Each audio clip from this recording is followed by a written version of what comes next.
of power, Labour don't know what to do with you half the time, and that makes you quite lethal in the chamber. Get behind the headlines with Chopper's political podcast. Join me, Christopher Hope, as I sit down with the great and the good of British politics. We'll see where this ruling takes us. These are the stories shaping our nation. Chopper's political podcast, available now on all platforms. Listen in and stay ahead. At GB News, we love to hear from you, our loyal community. So drop us a line at gbnews.com/your say. There you can talk to each other and also to the presenters live on air. gbnews.com/your say, because GB News is your channel, Britain's news channel. Hi, I'm Michelle Jubes, and my show is your opportunity to cut through all the noise and dive in headfirst to some robust debates. Ideas clash. Situation, isn't it? Because you're deliberately avoiding my point. Nothing's held back. And if you think this is the end of it, wait for more. And we do not shy away from the difficult stuff. Sometimes I want to shake people and say, if only you understood. So join me on Jubes & Co. weeknights at 6 p.m, only on GB News, Britain's news channel. 5 hosts, 5 opinions, 5 fearless debates, 5 unfiltered takes on the day's news. 5 reasons not to be anywhere else on Saturday night. This is the Saturday 5. You got me good there. Britain's biggest Saturday night TV show. It's not a bad brand. Yeah. Uncensored. Very, very racy tonight. On the unpredictable. What does she say? Can you translate it for us? And always entertaining. And how can a country go from being led by William Wallace Saturday nights from 6 p.m, only on GB News. The People's Channel. Britain's news channel. You're going to want to stay tuned, trust me.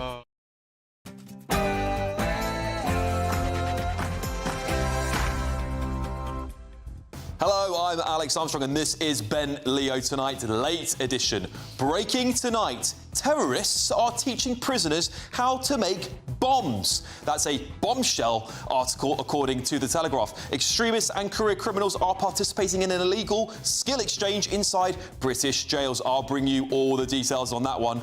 Also in The Telegraph, are Labour about to introduce a wealth tax? And despite a spike in millionaires fleeing the UK, of course, and another battle in Downing Street as the Prime Minister faces yet another revolt from his backbenchers over the overhaul of special needs provision. And The Independent is reporting that there is a drug crisis in Britain's prisons. Is the prison situation in Britain totally out of control? And could Britain be just a year away from water rationing? That's the warning from the Environment Secretary as Labour vows to avert a new water crisis. That is as the Met Office warns we are in for another scorcher next week. Joining me, of course, this evening, political commentator Chloe Dobbs, former Labour Minister Bill Rammell and comedian Paul Cox. But first, here are your news headlines.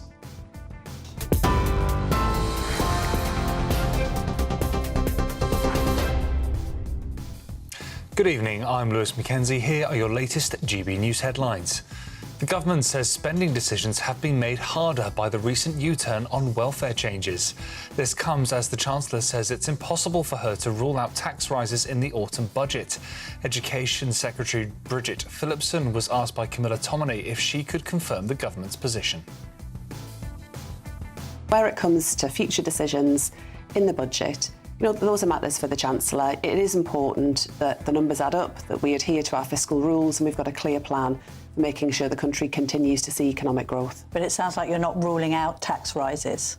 Well, these are not decisions for me as Education Secretary, they're matters for the Chancellor. This will all be taken together in the budget. But what is critical, and what we've always been clear about, is that getting economic growth is absolutely essential, because if we grow our economy, we're in a much stronger position where it comes to our ability to invest. The Conservative Party say they want to ban foreigners from claiming key disability benefits to reduce the cost of Britain's welfare bill.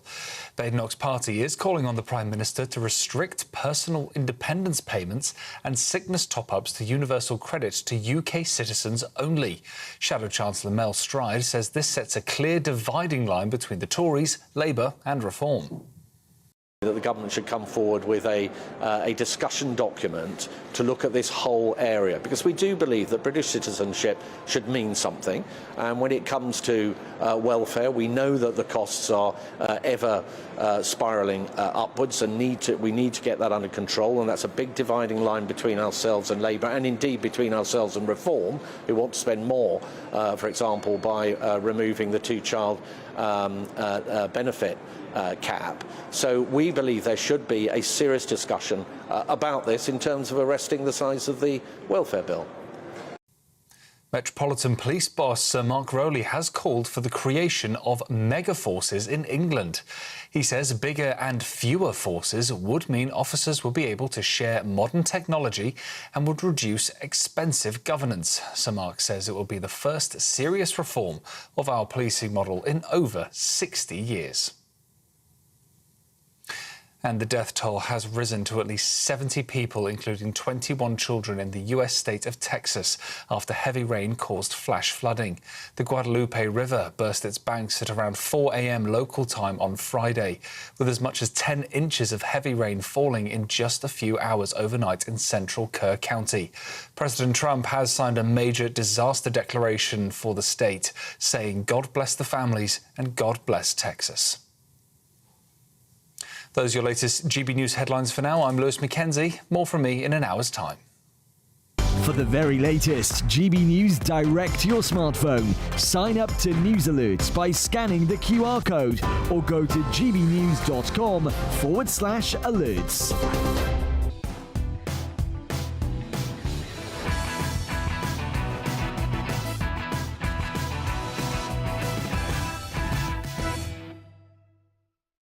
Welcome back to Ben Leo Tonight, late edition with me, Alex Armstrong. Right, a bit of change of pace for your normal 11 p.m. As many of you know at home, Nana Akua, our very own presenter here at GB News, is celebrating her engagement tonight to Stephen Gillen. Of course, with Nana, as you'd expect, she is celebrating in style. Nana, tell us, what have you got going on at that party?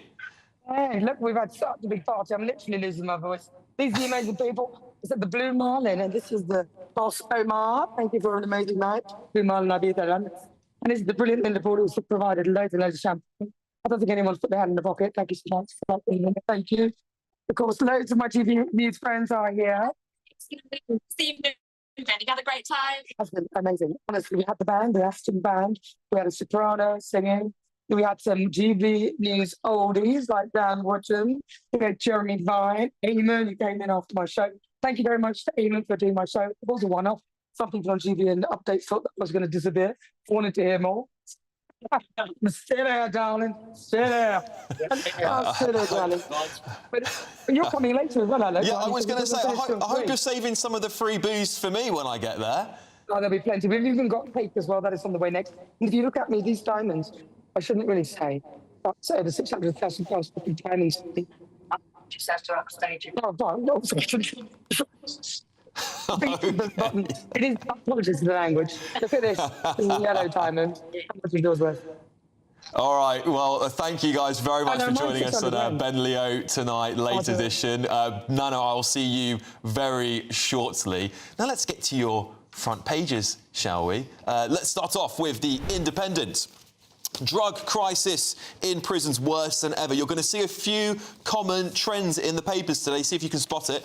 The Metro, 12 mega forces in policing shake-up.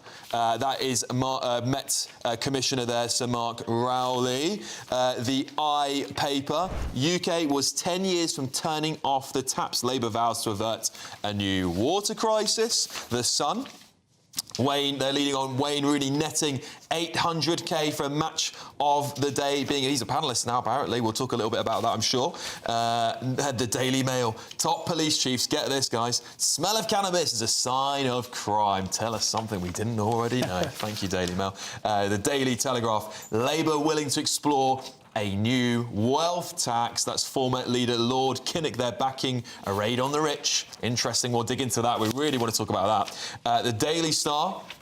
Well, they are warning Britain will be hotter than India, Delhi, as a 35-degree super heat wave swoops in. Super heat wave, that's a new one. Super heat wave. I've heard of heat domes and all these weather bombs. Super heat wave, there we go. The Guardian, new battle for number 10 as MPs raise alarm on special needs provision. You'll see there, and of course, just on the bottom right there, fears of new strikes as doctors vote on pay. There could be some more trouble for Keir Starmer in the pipeline there. We'll talk about that possibly too. The Times, they are leading with the PM facing a fresh revolt over special needs help.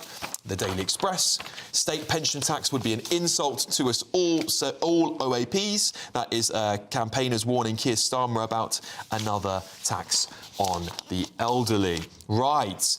Shall we get stuck in? There's a lot of front pages here. Why don't we get stuck in with the wealth tax? Paul, welcome to the show tonight. Great to have you. Glad to be here, just to pep up the energy in this last hour. Come on, guys. Going. I need a cup of coffee or something, actually, but you'll do for now. Right, Paul, what do you make of this new wealth tax on the British public? It's incredible, isn't it? I'm a big fan of Dominic Frisby. Some people might know who he is. Some of our viewers will probably know who he is. Dominic Frisby put out a tweet this afternoon saying, since 1924, every time Labour have been in power, they've never removed or reduced a tax once. They have only ever put taxes up. And Dominic's a big economist commentator, so I'm going to take his word for it. Not true.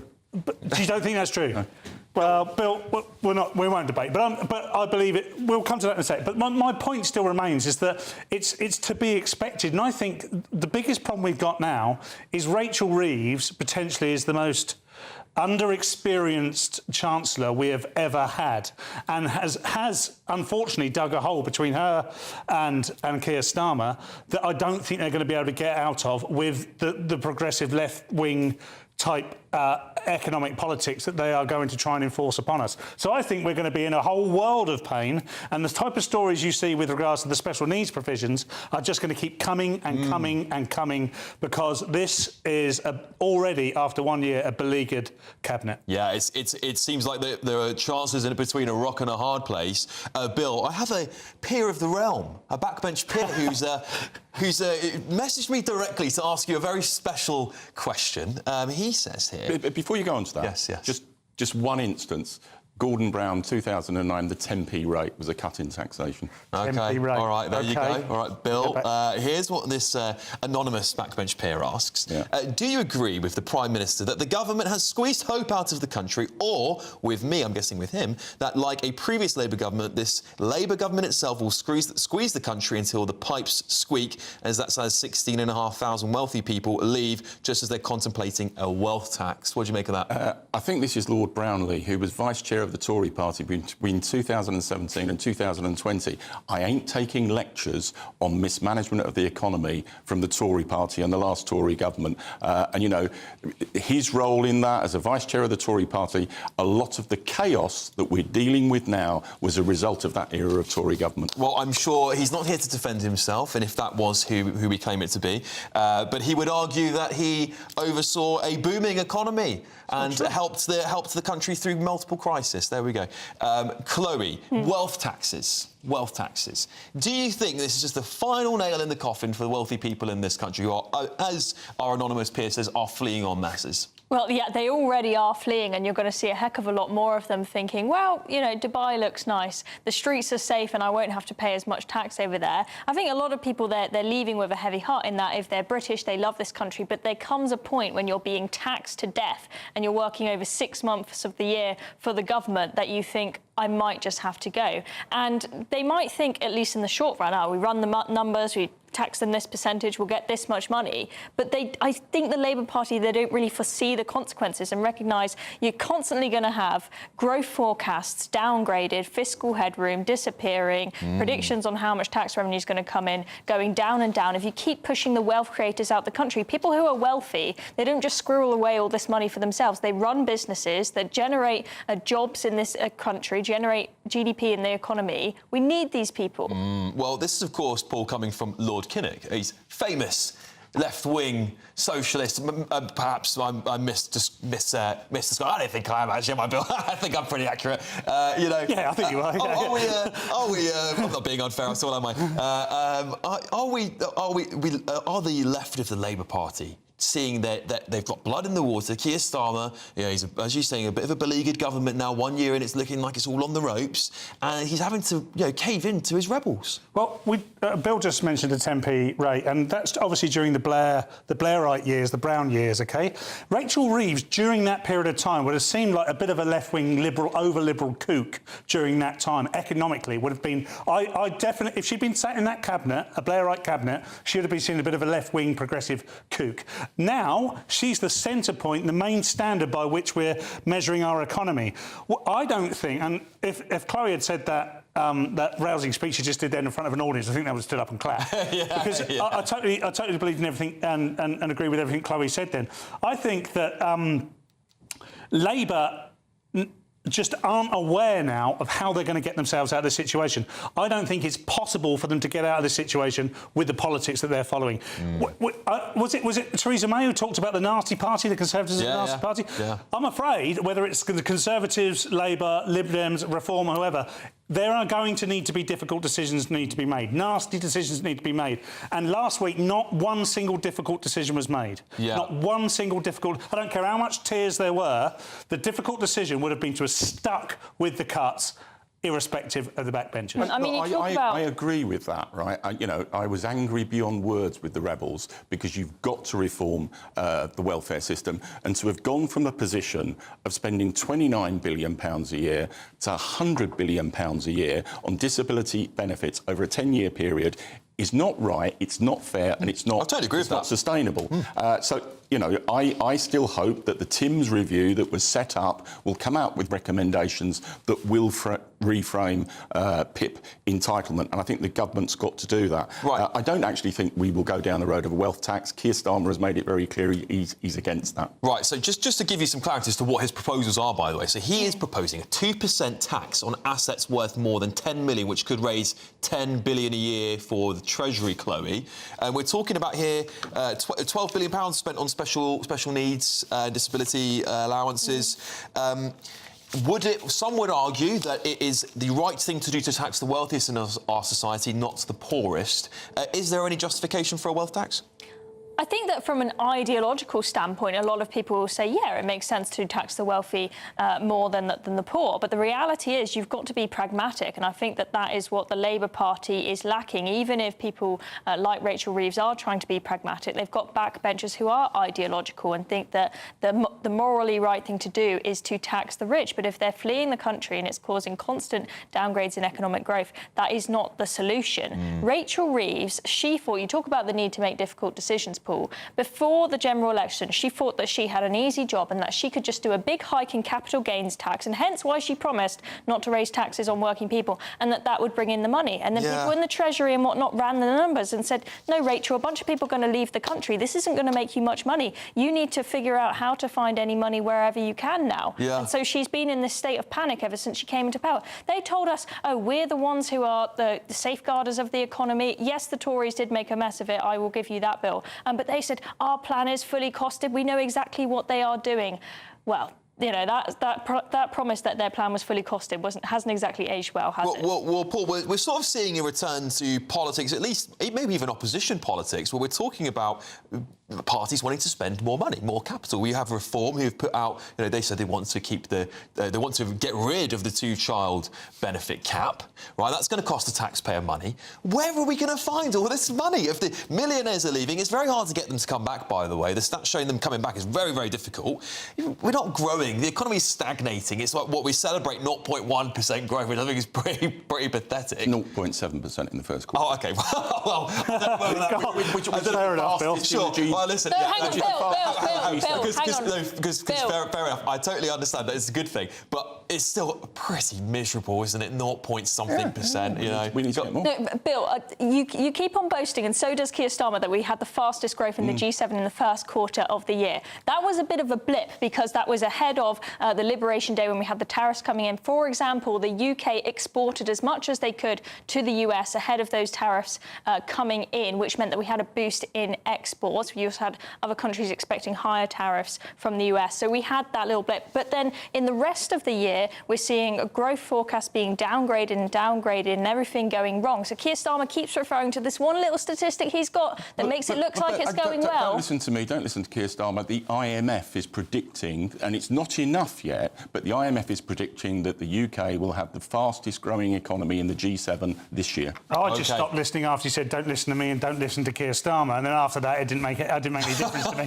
But, all right. Well, listen. Good to see you, Paul. Yeah, sorry. Can I just say that very briefly, I'm going to get opposition politics, right? I don't think we're seeing any at the moment, and I even think with Reform and Nigel Farage talking about the child cap, they're trying to run over the red wall. They're all making the same mistakes. We need radical change. OK, right. Well, talking of giving things away, there's plenty of time to grab our biggest cash giveaway ever. £54,321 is available. Here's how you can win it.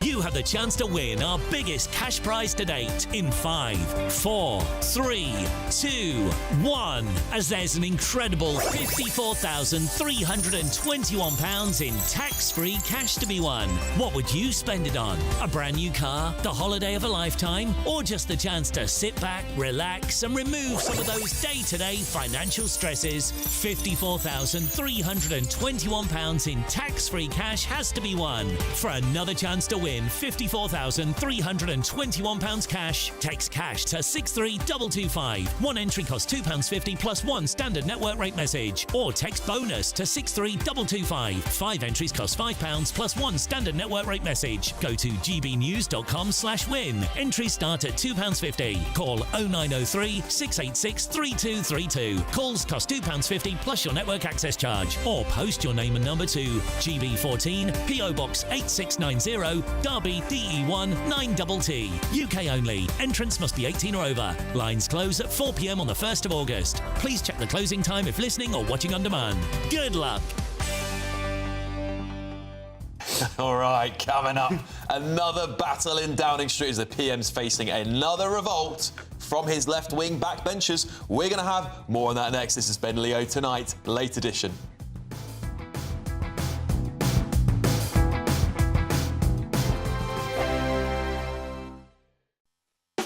You want to know what's really going on in the corridors of power? Labour don't know what to do with you half the time, and that makes you quite lethal in the chamber. Get behind the headlines with Chopper's political podcast. Join me, Christopher Hope, as I sit down with the great and the good of British politics. We'll see where this ruling takes us. These are the stories shaping our nation. Chopper's political podcast, available now on all platforms. Listen in and stay ahead.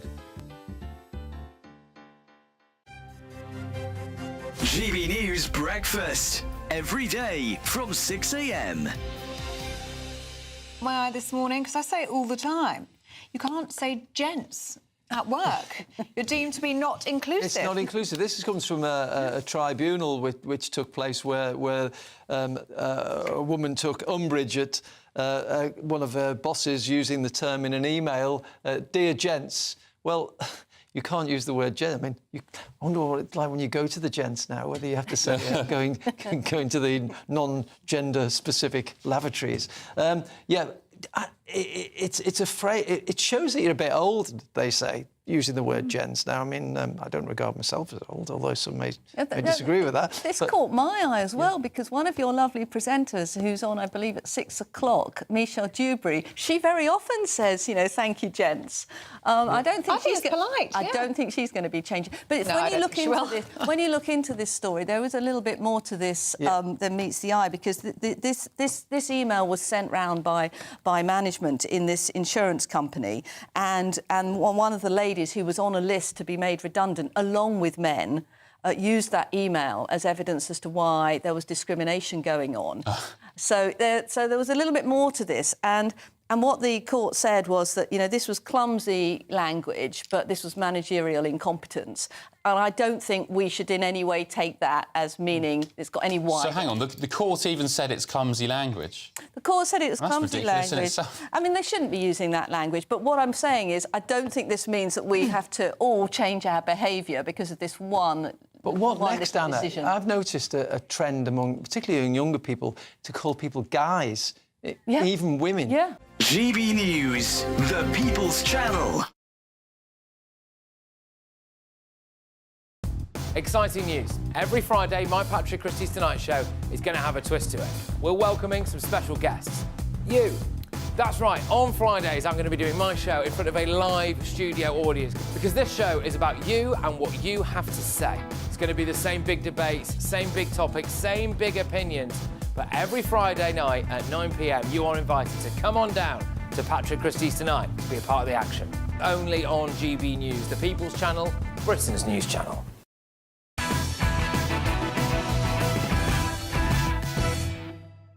Oh, welcome back to Ben Leo Tonight, late edition with me, Alex Armstrong. Well, Prime Minister looks set to have yet another revolt only after a year in Downing Street. Now, this time, Keir Starmer's going to feel the pressure regarding special needs support reforms. Well, joining me now is Chief Political Correspondent for The Times, Aubrey Allegretti. Aubrey, thank you very much for joining me. Goodness gracious me, isn't this looking pretty awful for the Prime Minister? Another revolt? It is, and I mean, I should sort of stress, first of all, that this is very early days. There are Labour MPs who are worried that they're not getting the reassurances they think they should be. And the Education Secretary, Bridget Phillipson, was out on the media round today, not giving guarantees that some of the legally enforceable supports, that means that parents can hold councils accountable and sort of force them to provide support for their kids who have special educational needs or disabilities. The Education Secretary didn't give those commitments today. So this is something that the government is working on in the background. It's probably going to take another 3-4 months for us to get to the crux of it. The school's white paper is going to be where all of these questions are answered, probably in the autumn time around October. But there are Labour MPs who are particularly concerned. The government has said it effectively needs to look at reforming this system. It's not necessarily made the cost argument, but it is inescapable.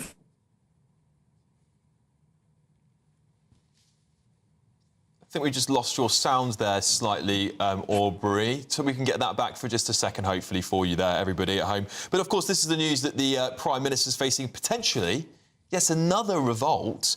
This over special needs help, of course. Now, this currently costs the taxpayer £12 billion a year. Now, the Chancellor, of course, I believe, is stuck in between quite a rock and a hard place, and there's quite a lot of cost with that first rebellion because, of course, the Labour backbenchers revolted over that welfare bill, and it's going to basically save us £0. So now the Chancellor's got to look in other places. Paul, it's not looking great, is it? No, it's becoming this weird Mexican standoff between Rachel Reeves, Keir Starmer and the truth. Right, yeah. It genuinely is, because, as Chloe rightly pointed out, before they came into power, Labour said that they weren't going to raise taxes. Adam Brooks, who was sat in this seat just earlier today, shared a video... What? Adam was there? You thought you were Adam? I'm not Adam. I'm nowhere near as good-looking as Adam. Imagine, I am what you get if you buy Adam on Wish. I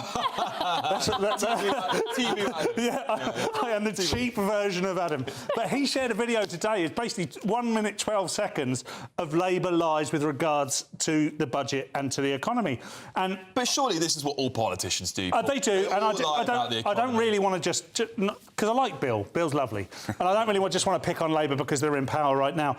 This is why I think we need radical change. I think it's very easy to come in and say, particularly if you've been out of government for 12, 14 years and it's been the Tory government messing it up for 14 years, it was very easy to come in and just say, we're going to do it differently. Well, they have done it differently, just badly differently, unfortunately. And unfortunately for the Labour Party, who are our government, they're going to have to do things radical, which are just way outside of their ability to do so, I think. OK, Bill, before this reminds me of a moment in the House of Commons. You'll probably remember this, actually. I don't know, I think you might... Well, actually, I think it was after your time there. But it was an exchange between David Cameron and Ed Miliband, and I think it was the Shadow Chancellor at the time was Ed Balls, and he was asked about his plan to tax businesses or how he's going to get support, and they said, well, he couldn't name a man called Bill. And I think David Cameron said, it's Bill somebody, that's their policy. You're Bill somebody. Right? What do you make of this? Well, there's a bit of what Paul's saying that I agree with, that I actually think... That's not going to do my credibility any good at all, Bill. I think in the run-up to the general election, Labour artificially constrained itself with the commitments on income tax, national insurance and VAT. Actually, the Tories bequeathed us a 4p cut in national insurance over 12 months that was utterly unfundable and unsustainable. And I think the party should have said, immediately following the general election, sorry, we're going to reverse that because the public finances need it. They trapped the party. And I think it is partly... trapping yourself, and we need to get away from that. But, you know, I think these issues are resolved. We're not going to go back on those 3 commitments. There's still a long way to go before October. If they can get the Timms review to deliver some cuts in PIP entitlement that can be scored by the OBR, it will reduce the need for tax rises. But, you know, if there is a need for tax rises, and look, let's put this in context, we're still only halfway down the OECD league table in terms of tax as a proportion of national income, but it can't be on ordinary working people. Well, Chloe, you know, one of the big problems when you come to a general election is that the parties start having a race to the bottom on taxation because nobody wants to be taxed. And if you tell one group of people you're going to tax them, they definitely ain't voting for you, right? So is this just a problem with our political system where we're constantly in this sort of back and forth where you can't escape raising taxes in this country? I think that there very much is a case in politics that we have people not wanting to do what is necessarily correct because they're worried about losing votes in certain places. I think that when it comes to raising taxes, I mean, you're right, Bill, that people are always happy to have taxes raised as long as it's not on them. But I think that it's going to be very, very difficult for Rachel Reeves to avoid in the autumn not raising income tax, and that is something that affects the vast majority of us. It's not going... I mean, she's very unpopular already as it is. That's going to make her deeply unpopular, and she's going to be... I think she is worrying about her position becoming untenable. Yeah, well, let's bring Aubrey Allegretti here from The Times correspondent. Sorry we lost you there briefly, Aubrey. Look, difficult. We were talking about how difficult this is going to be for Keir Starmer. Why don't you pick up where you left off? Yeah, I mean, I think your panel's sort of been really sort of circling around the issue very strongly there. I mean, Keir Starmer came into government promising an end to sticking plaster politics. That was his phrase.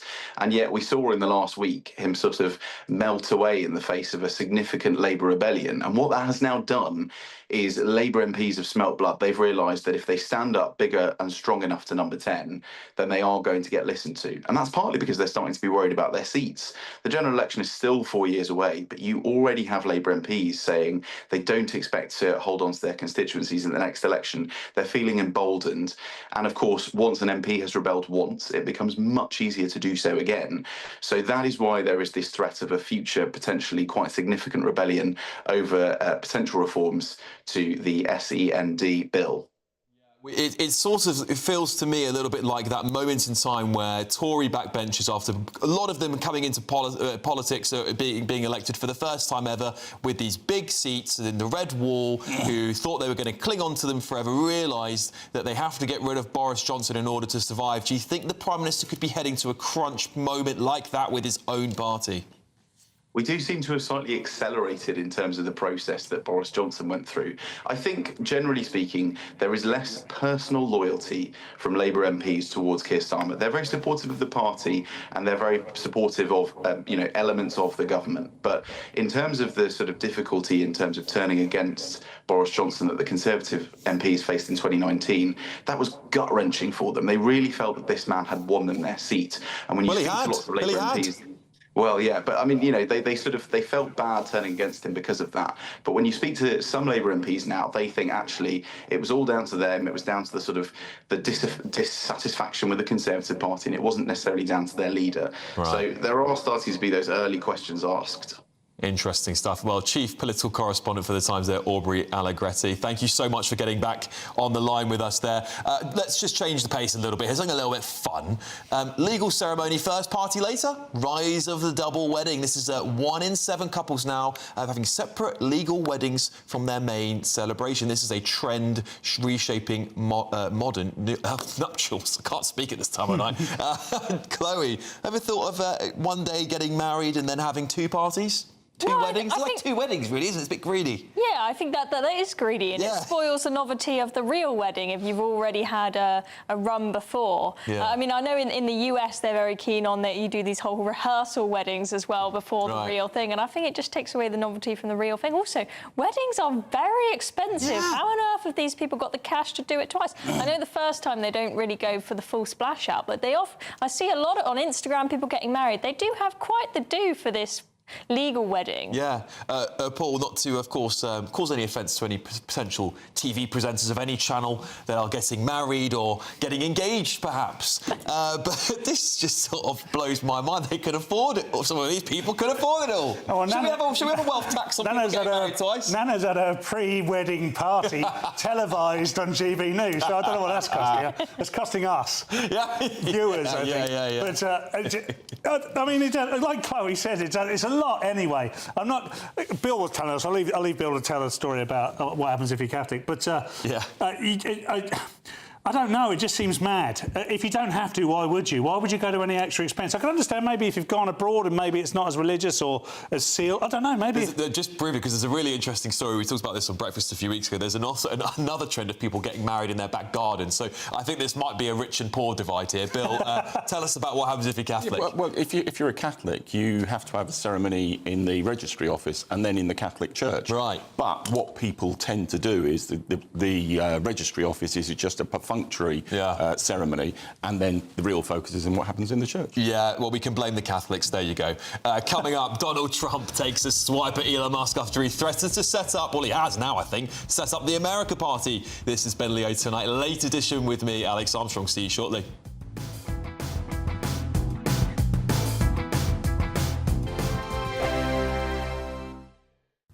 Hello there, good evening. This is your GB News weather update provided by the Met Office. Next week promises more sunshine and fewer showers. We've had some quite heavy ones around during today. They will tend to be easing off as we head throughout this evening and overnight, but some further spells of rain are very likely for parts of Wales and England as we do head into the early hours of Monday morning. Some clearer spells developing for areas further towards the north, and that could lead to a relatively fresh night. Temperatures in towns and cities around 10 to 14 degrees Celsius, but single figures is likely in some rural areas. Do watch out for a few of those lingering heavy showers just first thing on Monday morning, particularly across the far southeast of England, and we could also see a few of them drifting in for North Wales, parts of Merseyside and Cheshire as well. But generally the theme is that things will be turning drier. Quite a lot of sunshine around for Northern Ireland and Scotland to kick off Monday morning. A fairly pleasant start here, still with a brisk breeze in place, so a fresh morning nonetheless, but that sunshine should become a bit more prevalent across many areas as we do move throughout the day. Those showers easing off, and there will be a lot of dry, fine weather around for many of us. Temperatures are expected to be around average for the time of year. We'll likely see mid to high teens across parts of Northern Ireland and Scotland, where we'll be closer towards 23 degrees Celsius across the far south of England. But that breeze that is in place may just make it feel a touch cooler. As we move into Tuesday, high pressure is trying to build in from the Atlantic, but there are still a few fronts just pushing their way into the far northwest of Scotland. So we could see cloud building for Northern Ireland and the Outer Hebrides with a few spots of rain later on in the day. A few showers also just skirting the far east of England, but generally there will be a lot of sunshine to be had, and generally with lighter winds as well, it should be feeling pretty pleasant. That sunshine looks to become increasingly widespread as we head throughout the week, and those temperatures are set to climb close towards 30 degrees Celsius for some of us. Bye-bye. Hi, I'm Michelle Jubes, and my show is your opportunity to cut through all the noise and dive in headfirst to some robust debates. Ideas clash. Situation, isn't it? Because the failure is... You're deliberately avoiding my point. Nothing's held back. And if you think this is the end of it, wait for more. And we do not shy away from the difficult stuff. Sometimes I want to shake people and say, if only you understood. So join me on Jubes & Co. weeknights at 6 p.m, only on GB News, Britain's news channel. You want to know what's really going on in the corridors of power? Labour don't know what to do with you half the time, and that makes you quite lethal in the chamber. Get behind the headlines with Chopper's political podcast. Join me, Christopher Hope, as I sit down with the great and the good of British politics. We'll see where this ruling takes us. These are the stories shaping our nation. Chopper's political podcast, available now on all platforms. Listen in and stay ahead.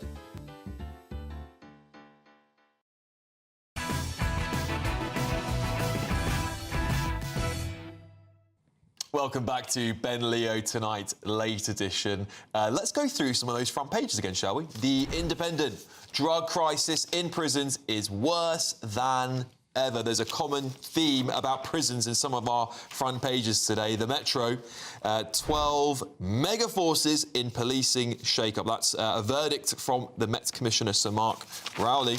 And the UK was 10 years from turning off the taps. Labour vows to avert a new water crisis. And then the Sun. They are signing a new pundit for Match of the Day. That's Wayne Rooney, who's netting an 800k per match day pay, apparently. Interesting. I'd like to talk about that, actually. I think that's quite interesting. Daily Mail. Top police chief smell of cannabis is a sign of crime.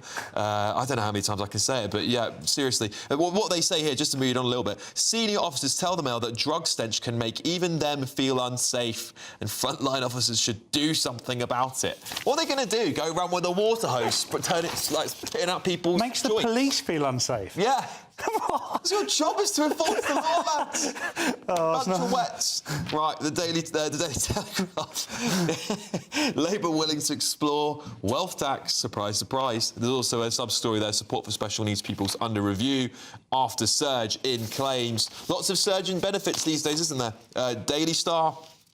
Oh, you're all going to love this at home. Britain hotter than Delhi, India, of course, as 35 degrees super heatwave sweeps in.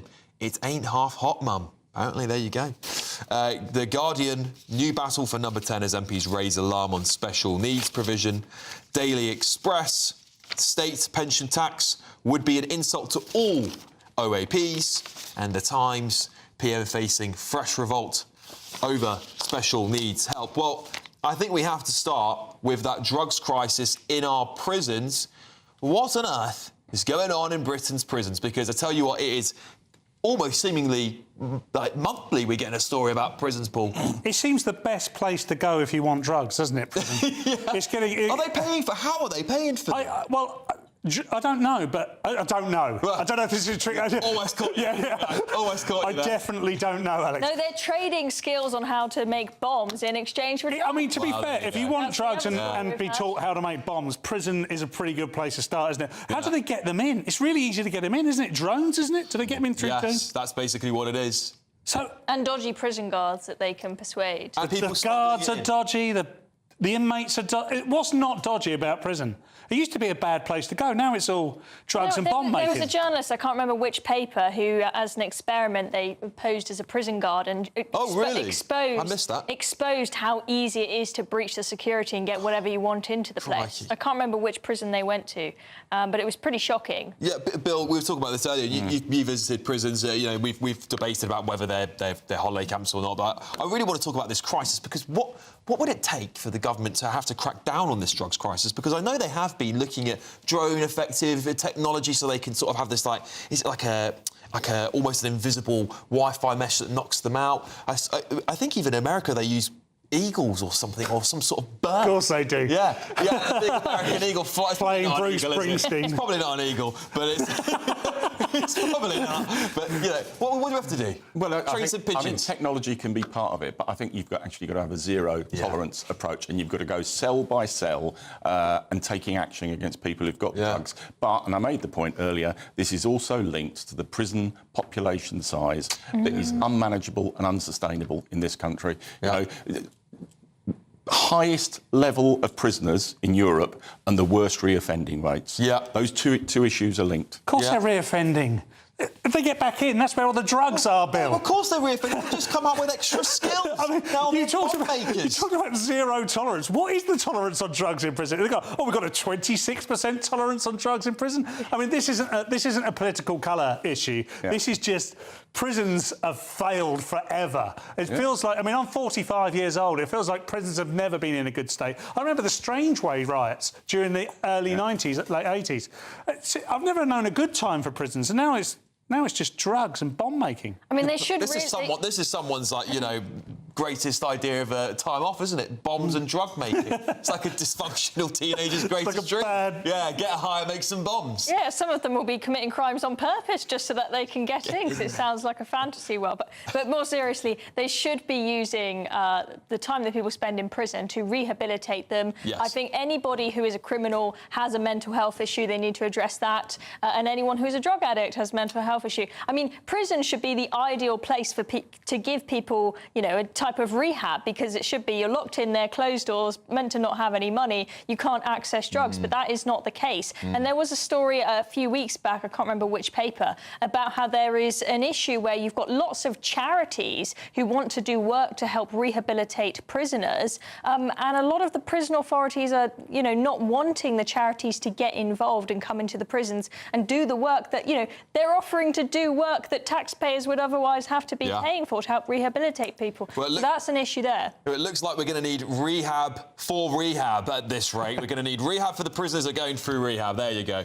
Coming up, President Donald Trump says Elon Musk has gone completely off the rails. And a brand new Truth Social post. Political bromance is well and truly over. This is Ben Leo Tonight with me, Alex Armstrong. It's the late edition. Stay tuned.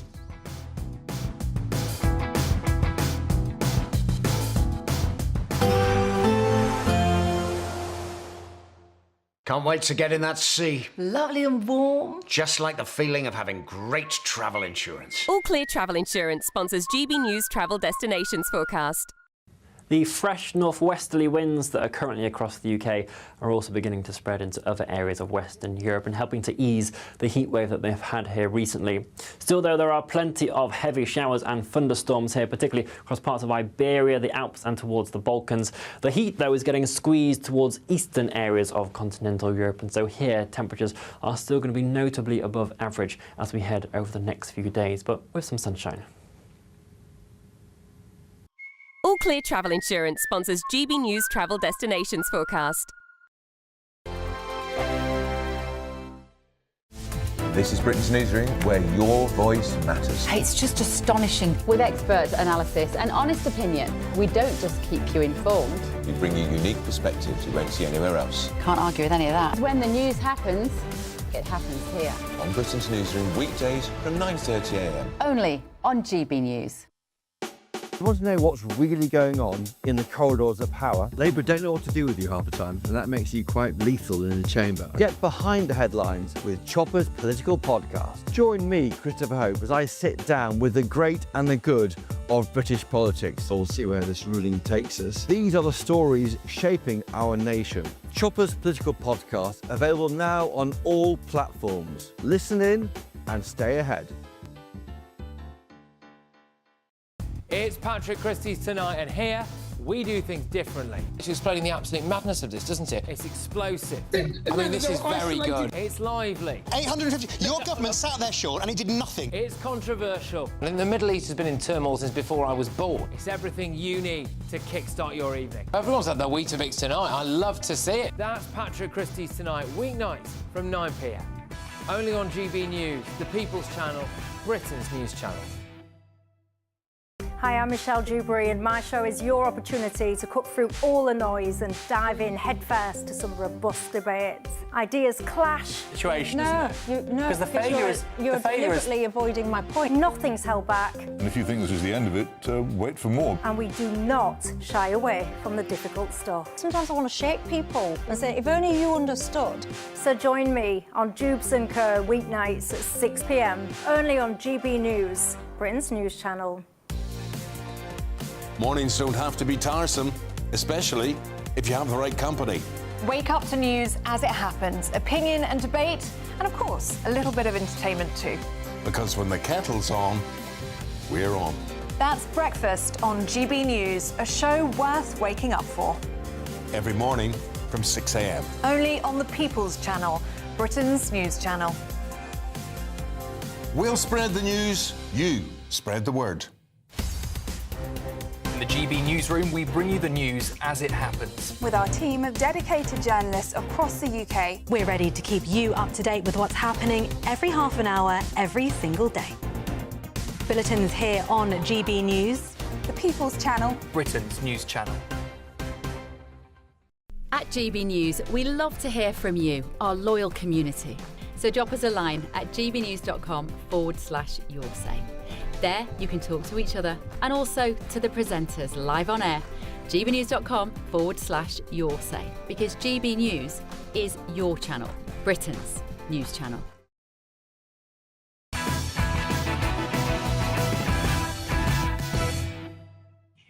Welcome back to Ben Leo Tonight, the late edition with me, Alex Armstrong. The feud between President Trump and Elon Musk shows no sign of abating, does it? The tech billionaire has announced he is setting up a new political party called the America Party. How patriotic, I love it. In response, President Trump has posted on Truth Social this evening. He says, and I'm going to maybe do the first sentence, actually, here we go. I'm saddened to watch Elon Musk go completely off the rails, essentially becoming a train wreck over the past 5 weeks. And I'll do the rest of my own voice. The one thing third parties are good for is the creation of complete and total disruption and chaos, and we have had enough of that with the radical left Democrats, who have lost their confidence and their minds. Republicans, on the other hand, are a smooth running machine that just passed the biggest bill of its kind in the history of our country. OK, joining us from Washington, D.C. is US political commentator Hillary Fordwich. Hillary, thank you very much for joining us tonight. I have to say, I am loving this. I think this is great TV. I don't know how you guys in America are feeling, but I think this is sensational split here. The America Party, let's start with that. Is this going to take off? Is it doomed to fail? Well, I think what is sensational, actually, is your impersonation, quite frankly, Alex. Absolutely amazing, particularly for an Englishman. I mean, very impressive. I think you've missed your calling, quite frankly. I think I might change jobs, yeah. I think you should. I think you should come over here and go on tour. Brit does Trump. But I do think, in all seriousness, it's a very serious matter. I think one of the many things, though, that President Trump said that was really a very good point. He said, I wonder what the board of directors of his companies are going to think about this. And he also said, you know, why don't we let the Doge monster out at this and eat Elon? Because one of the things is, in all seriousness, Elon Musk is obviously, let's just put it lightly, very disappointed about the cuts to the EV mandate, the EV set-asides and mandates from the big, beautiful bill. So he's upset about that. I do think he does have an absolutely good point. Obviously, this is not a perfect bill. However, what he's doing will be disruptive, particularly to Republicans, but it will be disruptive in the American system. And don't forget, there's never been a third-party candidate ever elected. But, of course, Elon Musk does have the political platform. He has the social platform and all of social media. So there is maybe a chance. All I know, definitely, Alex, it's very disruptive. And to your point, somewhat fun if you can take it lightly. Yeah, I mean, the bromance before, we've got some images here of the bromance between Elon and Trump. You thought they were inseparable. Do you think most people saw this coming? You know, Trump is famously, you know, anti-big government bills that spend a lot of money. He's been talking about the debt crisis for a really long time. Was this just doomed from the start? Actually, it's funny you should ask that, Alex, because right at the start, when I first saw them on stage, and I think there was one time when Elon was talking and then Trump suddenly, had to kind of stop himself, and then Trump was talking and Elon did. I mean, you've got two extremely successful, highly powerful men that are very wealthy. It is boys and their toys and their egos. Yeah. I think to a certain degree, that's very sad, but they are very successful. I think that really the greatest loss is better united and better together for the greatness of America. I think this, for the nation's future, isn't a good thing. It's only going to be divisive. Well, Hillary Fordwich there from Washington, D.C. Thank you very much for joining us and giving us those insights. Brilliant stuff, Hillary. Thank you. A quick word from everyone on the panel here, very briefly. Bill, did you see it coming? On this channel, I have said many times over the last 6 months that they will fall out. I actually think, on the substance of this, and I've got no time for Musk, but he's actually right. The Trump bill is a dog's breakfast, I'm not sure he will sustain the launch of a new party, but let's see. New party, America Party, do you think it can break through? No, absolutely not. I think that it really does feel like Elon Musk is a kid throwing a tantrum, throwing his toys out the pram. And it's a shame to see, because I thought he was such an intelligent guy. I was so excited to see him part of the administration. It's all ended so terribly. And Elon Musk is destroying his own businesses. He's a busy man. He's got businesses to run. Just stick to that. But I mean, look what happened with Tesla, them all being set on fire, and disasters with all the stock prices and whatnot. This has not ended well for him. Yeah, boy, it's just, I think Elon Musk is a very intelligent man. You can't make all that money and not be a smart man. But maybe keep out of politics, because I think, he seems to upset everyone everywhere he goes. I'm sure he's got a core following in America, but he's upset the Brits, he's upset some of the Germans, he's upset the French, he's upset a lot of Americans. Do you think he's just doomed to political failure? Well, I think Trump made a mistake in allowing him in as far as he did. Right. You can have someone like Elon Musk as part of your team, like a non-exec member of a board that's kind of a silent partner. If you're going to invite Elon Musk to be hanging out with children in the White House, in the Oval Office, it's inevitably not going to work out well. And it hasn't worked out well, has it? Let's face it. It's kind of madness. You've already said it makes great TV. It's not great politics, though. No. I mean, I think maybe there's a point to be made there about all these crazy people getting involved in politics. But yeah, I find it highly entertaining. Listen, thank you all of you tonight. Thank you all watching at home. I've been Alex Armstrong, of course, for standing in for Ben Leo on this late edition.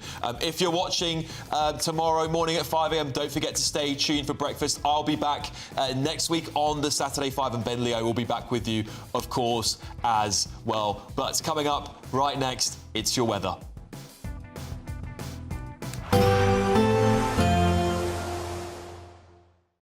Expect a warm front, moving from the kitchen right through to the rest of the house. Boxed Boilers, sponsors of weather on GB News. Hello there, good evening. This is your GB News weather update provided by the Met Office. Next week promises more sunshine and fewer showers. We've had some quite heavy ones around during today. They will tend to be easing off as we head throughout this evening and overnight, but some further spells of rain are very likely for parts of Wales and England as we do head into the early hours of Monday morning. Some clearer spells developing for areas further towards the north, and that could lead to a relatively fresh night. Temperatures in towns and cities around 10 to 14 degrees Celsius, but single figures is likely in some rural areas. Do watch out for a few of those lingering heavy showers just first thing on Monday morning, particularly across the far southeast of England, and we could also see a few of them drifting in for North Wales, parts of Merseyside and Cheshire as well. But generally the theme is that things will be turning drier. Quite a lot of sunshine around for Northern Ireland and Scotland to kick off Monday morning. A fairly pleasant start here, still with a brisk breeze in place, so a fresh morning nonetheless, but that sunshine should become a bit more prevalent across many areas as we do move throughout the day. Those showers easing off, and there will be a lot of dry, fine weather around for many of us. Temperatures are expected to be around average for the time of year. We'll likely see mid to high teens across parts of Northern Ireland and Scotland, where we'll be closer towards 23 degrees Celsius across the far south of England. But that breeze that is in place may just make it feel a touch cooler. As we move into Tuesday, high pressure is trying to build in from the Atlantic, but there are still a few fronts just pushing their way into the far northwest of Scotland. So we could see cloud building for Northern Ireland and the Outer Hebrides with a few spots of rain later on in the day. A few showers also just skirting the far east of England, but generally there will be a lot of sunshine to be had, and generally with lighter winds as well, it should be feeling pretty pleasant. That sunshine looks to become increasingly widespread as we head throughout the week, and those temperatures are set to climb close towards 30 degrees Celsius for some of us. Bye-bye. Expect a warm front, moving from the kitchen right through to the rest of the house. Boxed boilers, sponsors of weather on GB News. Imagine having an extra £1,000 to spend each week for an entire year. £54,321 in tax-free cash could be yours. Cash to spend however you like. £54,321 in cash could be landing in your bank account this year. For another chance to win £54,321 cash, text cash to 63225. One entry costs £2.50 plus one standard network rate message. Or text bonus to 63225. 5 entries cost £5 plus one standard network rate message. Go to gbnews.com/win. Entries start at £2.50. Call 0903 686 3232. Calls cost £2.50 plus your network access charge. Or post your name and number to GB14 PO Box 8690 Derby DE1 9TT. UK only. Entrance must be 18 or over. Lines close at 4 p.m. on the 1st of August. Please check the closing time if listening or watching on demand. You want to know what's really going on in the corridors of power? Labour don't know what to do with you half the time, and that makes you quite lethal in the chamber. Get behind the headlines with Chopper's political podcast. Join me, Christopher Hope, as I sit down with the great and the good of British politics. We'll see where this ruling takes us. These are the stories shaping our nation. Chopper's political podcast, available now on all platforms. Listen in and stay ahead. Exciting news. Every Friday, my Patrick Christys Tonight Show is going to have a twist to it. We're welcoming some special guests. You. That's right, on Fridays I'm going to be doing my show in front of a live studio audience because this show is about you and what you have to say. It's going to be the same big debates, same big topics, same big opinions. But every Friday night at 9 p.m, you are invited to come on down to Patrick Christys Tonight to be a part of the action. Only on GB News, the People's Channel, Britain's news channel. 5 hosts, 5 opinions, 5 fearless debates, 5 unfiltered takes on the day's news. 5 reasons not to be anywhere else on Saturday night. This is the Saturday 5. You got me good there. Britain's biggest Saturday night TV show. It's not a bad brand. Yeah. Uncensored. Very, very racy tonight on the unpredictable. What did she say? Can you translate it for us? And always entertaining. And how can a country go from being led by William Wallace Saturday nights from 6 p.m. only on GB News, the People's Channel. Britain's news channel. You're going to want to stay tuned, trust me. At GB News, we love to hear from you, our loyal community. So drop us a line at gbnews.com/yoursay. There you can talk to each other and also to the presenters live on air. gbnews.com/yoursay, because GB News is your channel, Britain's news channel. Join me, Nana Akweer, for an informative, interactive news programme with a difference. It's fun. No, he didn't say that, Dave. I'm so surprised. I think there's an element of truth to that. Join me from 3 p.m. every weekend, only on GB News, Britain's news channel.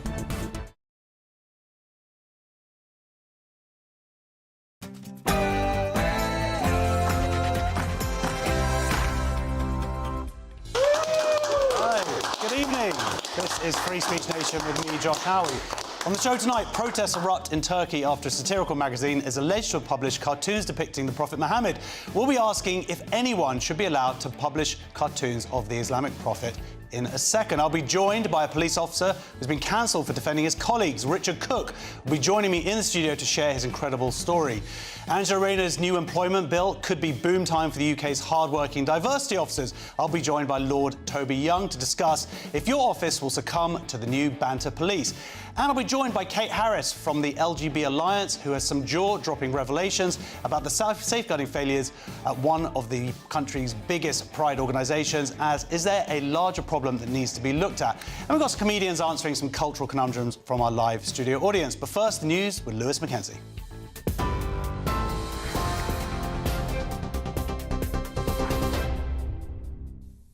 Good evening. It's just after 7 o'clock. Here are your latest GB News headlines. The government says spending decisions have been made harder by the recent U-turn on welfare changes. This comes as the Chancellor says it's impossible for her to rule out tax rises